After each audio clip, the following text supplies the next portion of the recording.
क्या आपने कभी सोचा है 350 साल पुरानी एक इमारत बिना किसी लाउडस्पीकर के 1 लाख लोगों तक आवाज कैसे पहुंचाती थी? ये कोई जादू नहीं था, ये थी मुगल इंजीनियरिंग की शाकार दास्तान।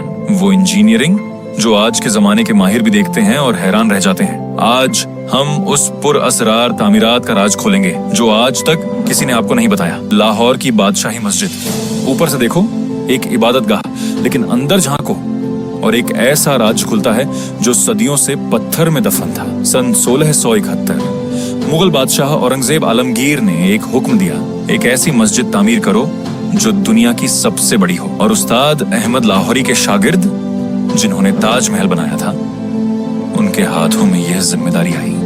लेकिन यहाँ 3 बड़ी मुश्किलें थीं।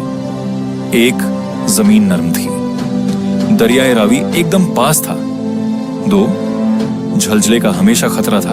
और 3, 1 लाख नमाजियों तक इमाम की आवाज पहुंचानी थी बिना किसी टेक्नोलॉजी के। तो मुगल इंजीनियरों ने क्या किया? तामीरात का खुफिया सच 3, ऐसे राज जो इतिहास की किताबों में नहीं मिलते। राज नंबर 1, आवाज का जादू बादशाही मस्जिद का मुख्य ईवान। वो बड़ा दरवाजा जिसके नीचे से आप दाखिल होते हैं, एक खास कर्व में बना हुआ है। अगर आप एक कोने में खड़े होकर फुसफुसाएं तो आपकी आवाज सीधे उस कोने तक पहुंचती है जो आपसे डायगोनली ऑपोजिट है। यह था 1600 के दशक का हाईटेक साउंड सिस्टम।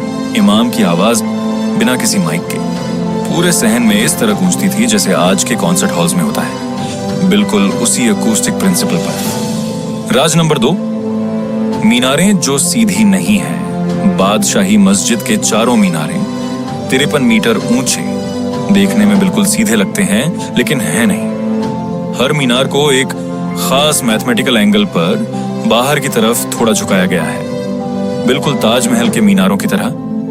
यह कोई इत्तेफाक नहीं था। इसकी वजह झलझला। अगर झलझला आए, मीनारें मुख्य गुंबद की तरफ नहीं बाहर की तरफ गिरेंगी। और यह ऑप्टिकल इल्यूजन भी है, दूर से मीनारें और भी शानदार और बुलंद नजर आते हैं। राज नंबर 3, वो पत्थर जो हजारों किलोमीटर से आया। बादशाही मस्जिद में जो लाल पत्थर इस्तेमाल हुआ वो लाहौर से नहीं आया, वो आया राजस्थान के जयपुर से। तकरीबन 600 किलोमीटर का सफर। सवाल यह है, क्यों सिर्फ यही पत्थर? जयपुर का यह लाल सैंडस्टोन, जिसे धौलपुर स्टोन भी कहते हैं, में ऐसे मिनरल्स हैं जो इसे वेदर रेजिस्टेंट बनाते हैं। लाहौर की चिलचिलाती गर्मियां, सर्द सर्दियां, मानसून, ये पत्थर 350 साल से यह सब झेल रहा है। और बुनियाद, मस्जिद एक विशाल ईंट के प्लेटफॉर्म पर बनी है जो जमीन के अंदर बहुत गहराई तक जाती है। दरियाए रावी की नर्म मिट्टी में इमारत को सदियों से डूबने से बचाती है।